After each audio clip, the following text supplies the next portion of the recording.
Welcome to Idea to Investment, the podcast where we dig into the exciting world of entrepreneurship and investment. We tell the stories of the tech creators doing innovative work and the investors who back them up. Along the way, unveiling the fascinating journey from the birth of an idea to scoring crucial investment. We highlight the voices of entrepreneurs, showcasing their grit and creativity, all while gaining insights from the investors who believed in those dreams. Get ready to be inspired, stay informed, and stay tuned as we explore the awesome collision of ideas and investments. Idea to Investment is a production of Tech Alliance of Southwestern Ontario.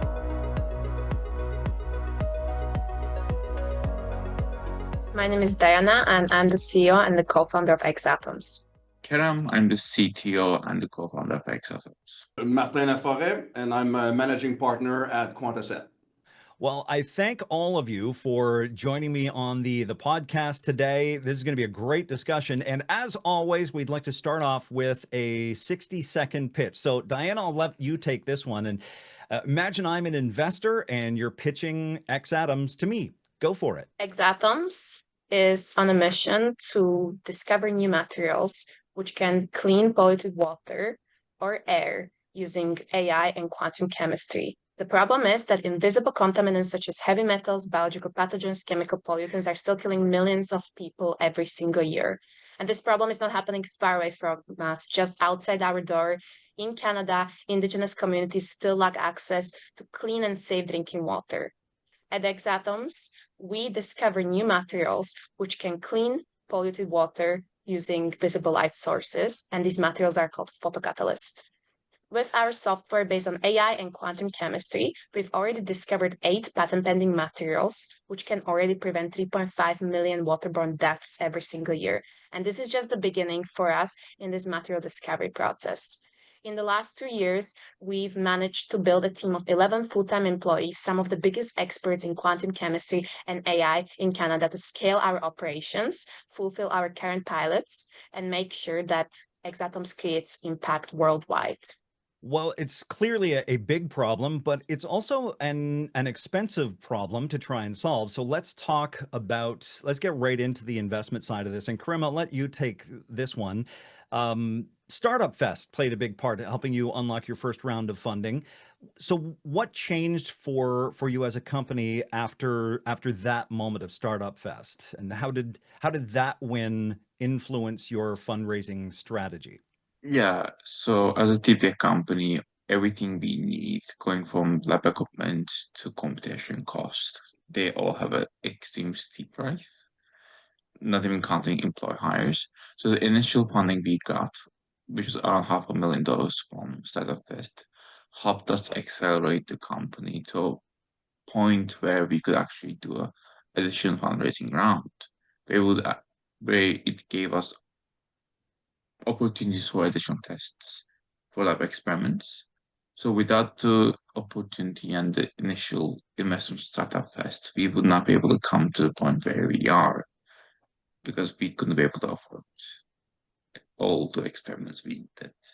So, Martin, let's talk about your first impressions. What stood out for you? I mean, you first met the Xatoms teams at the Creative Destruction Lab. What stood out for you and made you want to take them seriously as a potential investment?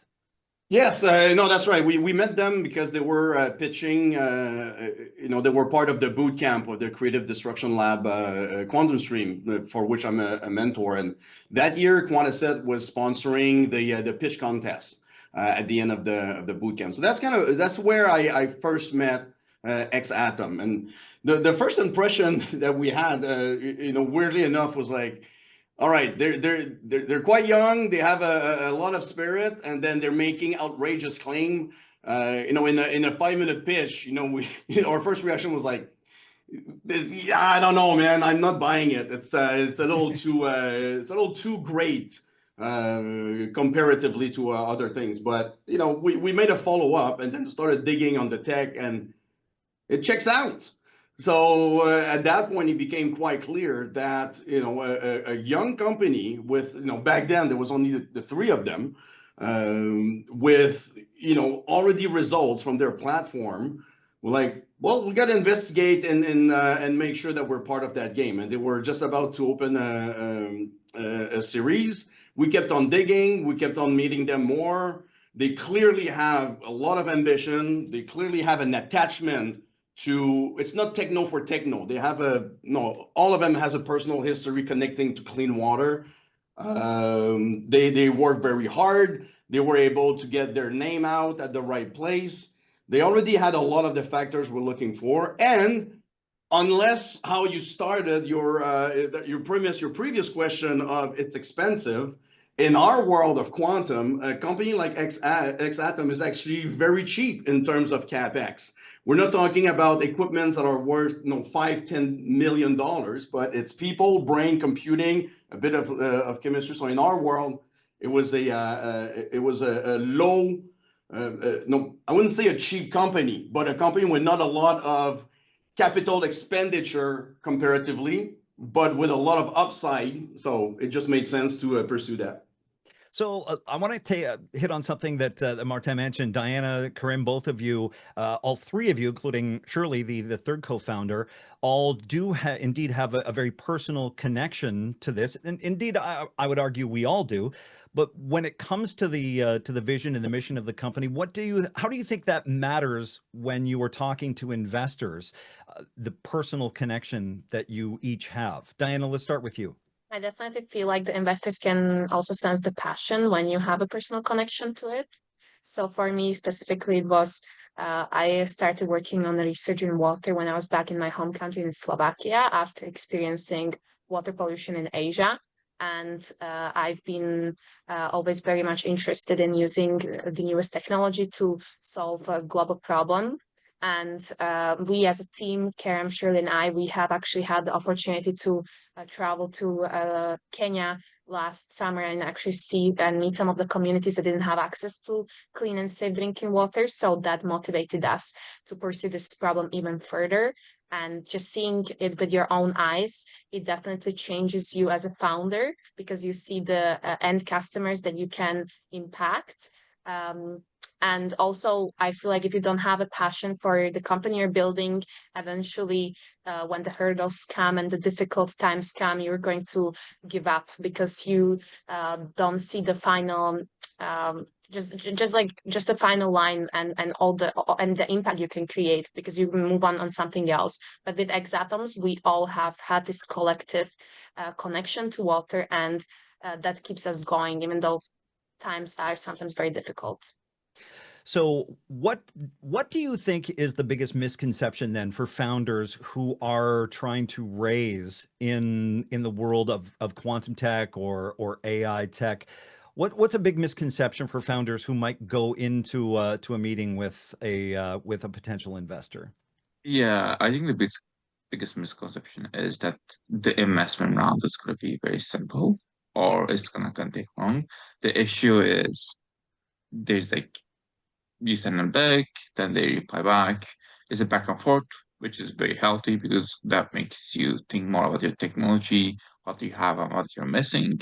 However, the entire process, excluding the legal stuff, which was another hurdle itself, takes months and months. Well, it took us like 6 to 8 months, I would say, in the end, the whole fundraising. So even if we knew from the beginning that Quantacet was going to invest, us finding the other investors and us just doing all the legalese took much longer. So I think the big misconception is, oh, my runaway is in like 5 months. Let me start investing now. I'll have the money in like 5 months. You're not going to have the money in 5 months. So Martin, from your perspective, deep tech investing often is described as capital intensive. It's a slow burn, but high risk. So when you are considering an investment, how do you balance those and how do you make that risk calculable? Oh, well, I mean, that's the secret sauce of the science, right? And well, the boring answer is that we look at it from a portfolio approach and make sure that all the investment that we do are well balanced between the risk profile, the return profile, and then the capex. So that's kind of the boring answer. But at the end of the day, any VC fund has a specific timeline. Typically it's 10 years and maybe some optional years if needed. Everything needs to fit within that. So you tend to do the high risk, high reward, high capex early on, so that you give them more time. And this is what was very interesting with Xatom, because Xatom is not as much as developing a quantum tech as much as it is to apply it in a very smart way, in a very concrete way. And that was the attraction, right? And I don't mean that in any diminished way whatsoever, but their platform and their technology is a very brilliant way of matching both what we call DFT, which is a method for doing quantum chemistry simulation, and AI to output concrete things. So they don't have to reinvent the world of quantum chemistry. They don't have to reinvent AI, but they just apply it in a very smart way that gave them already an edge from day one. So for us, it's very attractive because it's very concrete. The market is fairly de-risked. I mean, drinkable water is kind of already a big market, although penetrating that market is a risk because it's a bit of a tightly well-knit group, and now you have those newcomers coming in. So that's a bit of a risk. But technologically speaking, the risk was very low because they already demonstrate that it works. And then we also have, we can also foresee new things that they can apply, like actual quantum simulation down the road with quantum computers to enhance their platform. So Xatom for us was, it's a bit of a de-risking plan, yet with a massive potential upside if they play their cards right. So Diana, Kerem, I want to, and in fact, Martin, I want to ask you about this as well, because obviously when you are pitching to someone like Martin, Quantacet, it's a fairly easy thing. But Diana, talk about what it's like to present to an investor who might not come with that wealth of knowledge when it comes to quantum tech. Does it change the story you need to tell? And how do you do that correctly?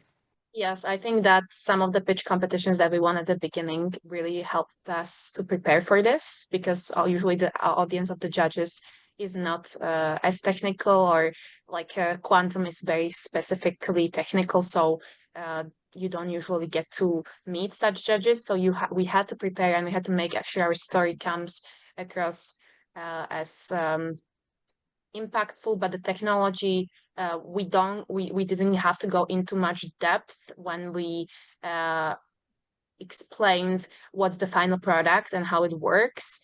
For the investment that we had before Quantacet, so the Startup Fest, we only had 1 minute actually to pitch on the stage, and we pitched without slides, and that's when we won our first investment money. But then when we wanted to raise the larger round, the seed round, we had to, there was much more due diligence done on us. So it was really good for us that our first meeting with Quantacet was actually in September, where we had our initial meeting, and they came as a lead investor in November.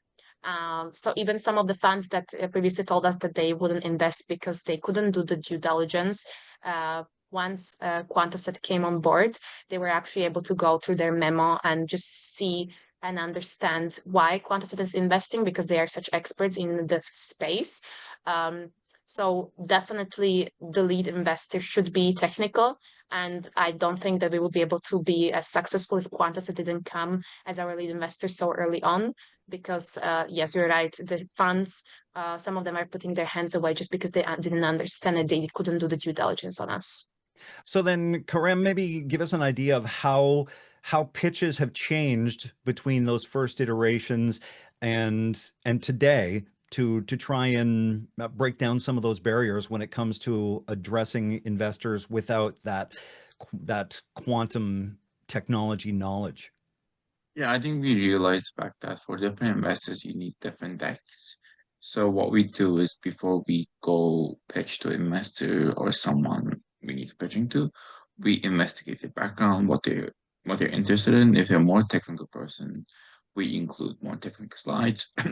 If they're background in software engineering, we include the AI slides. But if they have a background in business, they usually never ask about the technology, or it's very rudimentary. So we have different decks for different kinds of people, and we have different decks for investors and different deck for partners. So I think what we realize the best is to do proper research before actually going to a meeting, so we would know what kind of things they will be interested in. We have had issues where we just pitch and they're like, I, I just want to know about the business. I don't really care about technology, or other way around. So Ken, when we say that, that trio, these two and Shirley, who's a COO, when we say that they already have a good intuition, like that's an example of it, right? Usually we need to coach entrepreneurs to say, hey, make sure that you understand who you're talking to. And I always say, if you're pitching to 30 investors, you should have 30 different decks, right? For them, it just came naturally, like they understood, it made sense. And then also in some sense, without getting into the details of how Quantacet came to be and why we exist, this is exactly what Diana said. Like, we are a technical investor, right? We are coming from the quantum world. We've done our dues. We've solved our Schrödinger equations. We come from them. So we dug into their tech, and then we went all the way down to to what they were doing. So so this is our role in some sense, is to become that authority that says, look, we check we check the tech checks out. So now focus into selling your story and selling where you want to go, and just refer to us if they want to have more more information on the tech. So we're sort of putting our credibility and experience behind them, things like, it checks out, now let's see what they can do with that.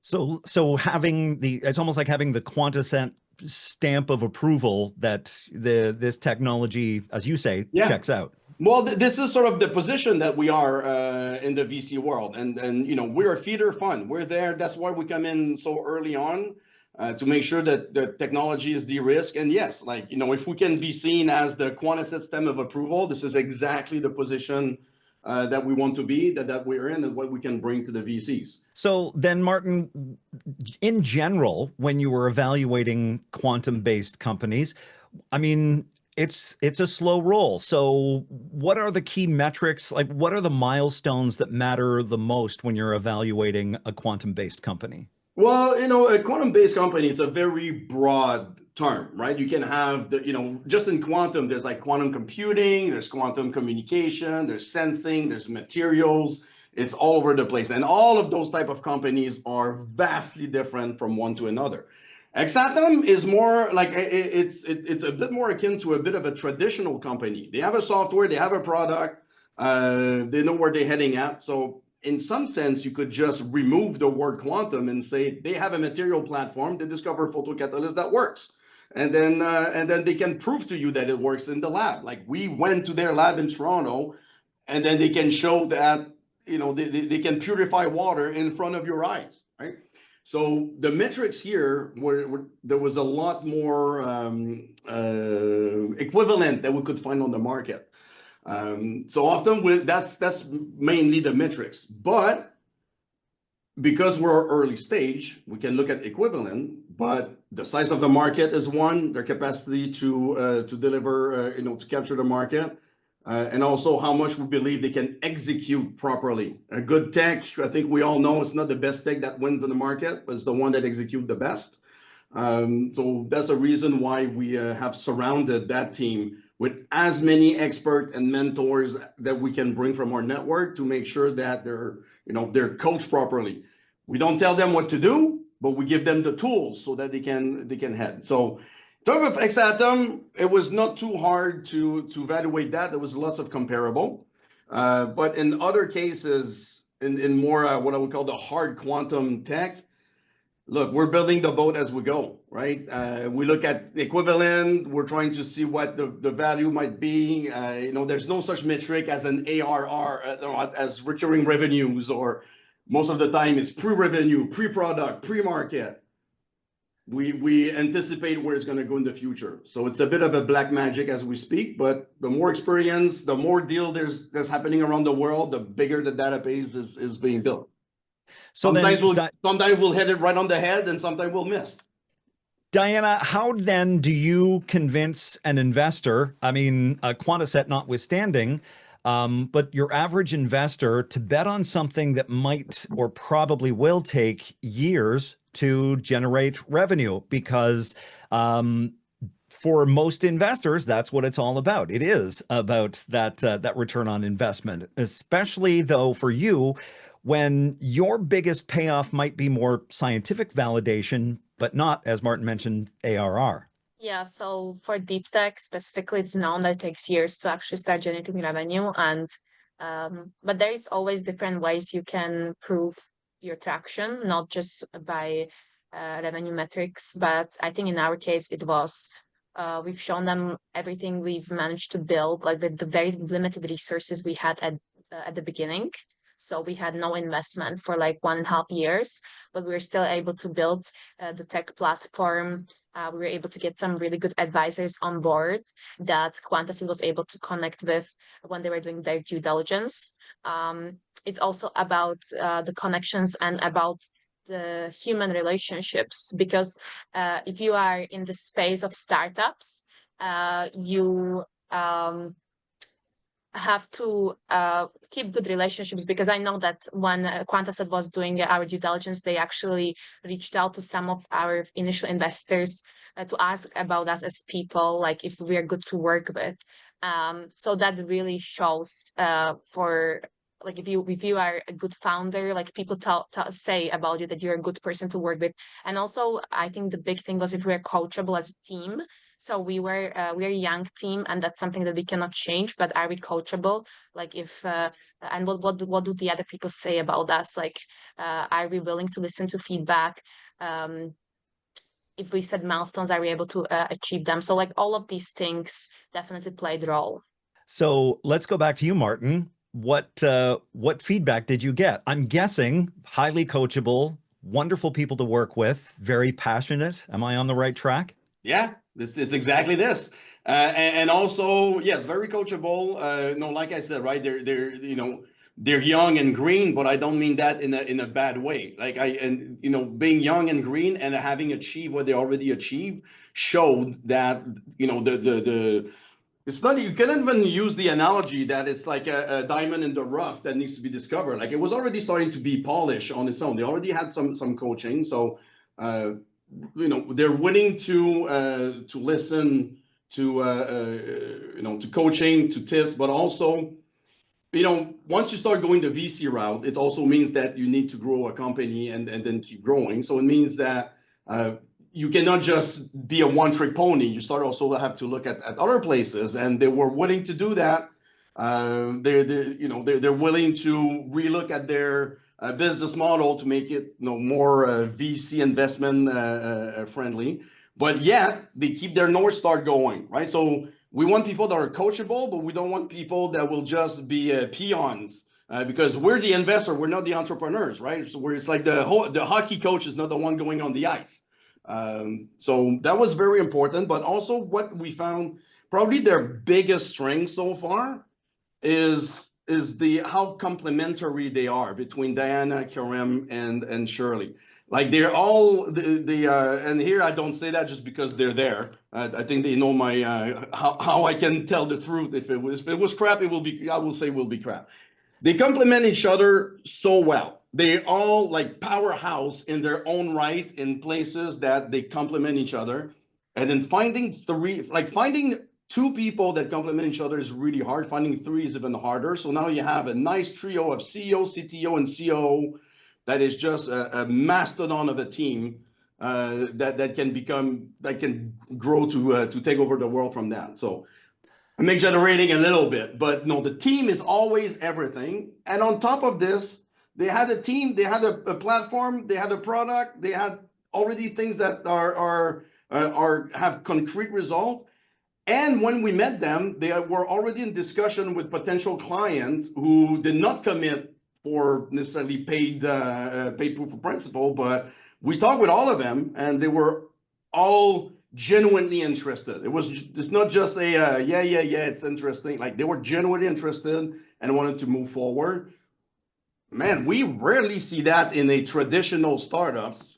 And in quantum, it's almost a never seen. So, Kerem, I mean, Martin has some wonderful things to say about all three of you, but this is, it feels like this is a perfect relationship. Is this the kind of investor-founder relationship that you envision? Like, it seems like it doesn't get much better than this. Yeah, I would agree. It's probably the best way to have a founder like investor relationship. Some of the investors we had in our first round of investment was like 20 different investors pretty much. Most of them were angels, pretty mixed in. Some of them just gave us money and never talked to us like since then. And like haven't replied to our emails. Mhm. So you can have investors like that. I know some couple of different founders who have just investors that do not communicate. But with Quantacet, we have weekly check-ins with Chloe. Then we also have every bi-weekly technical check-ins with Chloe as well. So I think having a close investor-founder relationship is the best because they can help us just be on the right track, like bounce off ideas, and just yeah, be helpful. Diane, it seems like it's a pretty good balance too. Talk about that balance because you want an investor who will coach you, mentor you, give you that guidance. But as Martin mentioned but earlier, you also want an investor who will be hands-off enough to recognize that you're driving this. You are the ones in charge. Is that a discussion that you have before the investment even happens? Yes, so we definitely, because we were on this round, we were oversubscribed, so we had to let some investors go. And the discussion we've had was like, are they going to be strategic investors for us? Have they worked in the field similar to ours? What's the advice they are going to give us? So it was very important for us on this round. Obviously, Quantacet is coming on the technical side and some of the commercialization as well. But we wanted investors that were going to come more on the just like purely the sales side as well. So it was very important for us. But also because we have so many investors, we cannot be constantly like meeting all of them. So we also had to set for example, with Quantacet, we have a weekly meeting where we catch up and we ask some questions. And then with other investment fund, Box One, we've been having weekly meetings as well. But it's important for us to just really get back to work and just really grind on the actual company. We cannot just have constant meetings. But sometimes from time to time, if we have a question, we can reach out to our other investors. But yeah, super important for early stage companies to have strategic money. Martin, how do you balance that? I mean, is it just an innate ability for you to recognize, okay, I've reached the point where I've pushed far enough, and now I need to back off, and once a week meeting is plenty. Yes, and then once a week meeting would be too much, would be the first one to back off because at the end of the day, that's their company, right? And the way we approach every company we invest in is we're on the same team, right? I mean, if they succeed, we succeed. If we succeed, they succeed. And if we were able to do what these three can do, we will start the company ourselves. That's why we invest in them, because we believe in them. And just like Diana mentioned, right, we don't want to have death by weekly meeting either. So meeting just for the sake of meeting. We don't need to know what they've done in the specifically in the last week, how many lunch they got and that sort of thing. No. If we can help them and then there's enough things we can help for weekly meeting, that's what we'll do. If they don't need us, then we'll have that discussion and then we'll meet less often.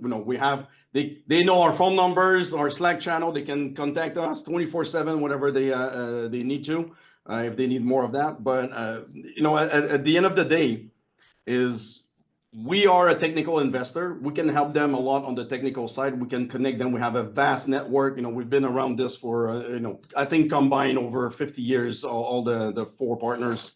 But Diana mentioned it. We're not expert in water whatsoever. So that's why they brought in other investors. In their case, was very good. It was oversubscribed, so they had, they could choose from a bucket of investors. It was very important for us that they brought in investors that are expert in the vertical that they're going after, because we cannot, if they ask us help on that vertical, well, we'll do the same thing as them. We'll go learn about it and then bring it back. So they can learn just fine on their own.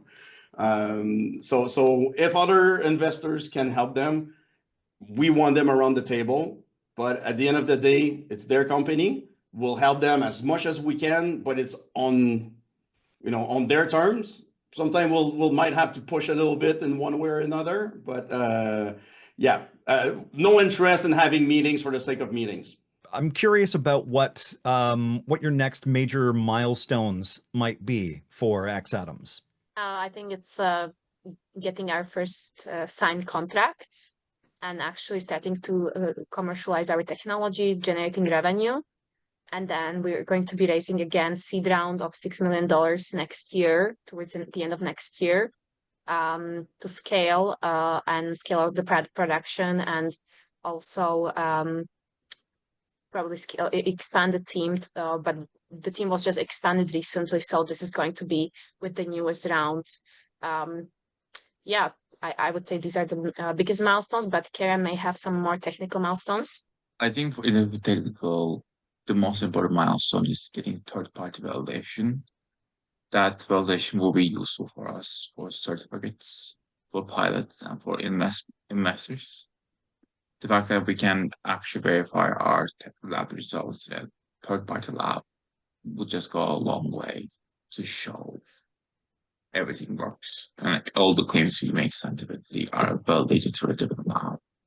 So we'll do that at some point before we start in the next fundraising round. Last question for each of you, which is, it's kind of a deep question.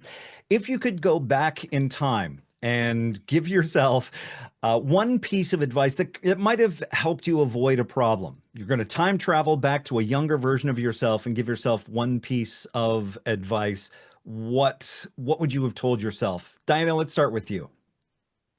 See, I cannot really find an answer, probably because I wouldn't change many things. I always have the same answer. Just buy Bitcoin. Just simple. Buy Bitcoin. Okay. Well, in hindsight, it's always easy to make the right bet on the market. Yeah, but aside from just buying Bitcoin, I would just say back in the day, chosen the right degree to study. Like if I did chemical engineering, it would be so much simpler right now with a CTO at a chemical company, but I couldn't have known back when I studied university, I would be working on Xatoms. How about you, Martin? Do you have an answer to that question? Could you go back and give yourself a piece of advice that might have helped you avoid something? Well, I mean, it's a bit of a cliche in the entrepreneurship world, but I think for me, it's given my background, it's one thing that it took too long to realize, is that if you want to go big, aim bigger, and if you fail, learn from it and keep going. As simple as that. Martin, Kerem, Diana, thank you so much for your time. Certainly appreciate this, and cannot wait to find out where this journey goes for all of you. Thank you so much. Dan, it's been a pleasure. So much fun. It's been a pleasure. Have a nice day. Idea to Investment is made possible by Tech Alliance of Southwestern Ontario. If you'd like to learn more about Tech Alliance and the resources available to entrepreneurs and startups, go to techalliance.ca. My name is Ken Eastwood. Thank you so much for joining me.